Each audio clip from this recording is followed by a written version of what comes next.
కనుగొన్నామో ఆయన ఆశ్చర్యకరమైన వెలుగు మన మీద ప్రకాశింప చేయటం ద్వారా మనల్ని వెలుగులోకి నడిపించిన దేవుని యొక్క గుణాతిశయములను ప్రచురము చేయాలి.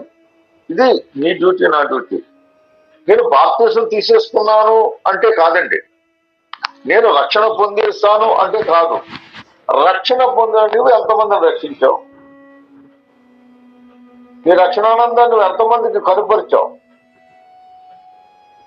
ఒక ఆయన నిన్ను మీద జాలిపడి ఆయన యొక్క వెలుగులోకి నడిపించినప్పుడు, నిన్ను వెలుగుగా మార్చినప్పుడు నువ్వు ఎంతమందిని వెలిగించడానికి ప్రయత్నం పడతావు? నా కుమారుడా, ఆయన నీ హృదయాన్ని తట్టుచున్నాడు, నీ ఎంతకు వస్తానంటున్నాడు, నీలో వసిస్తానంటున్నాడు, నీలో చరిస్తానంటున్నాడు, నీలో నివసిస్తానంటున్నాడు.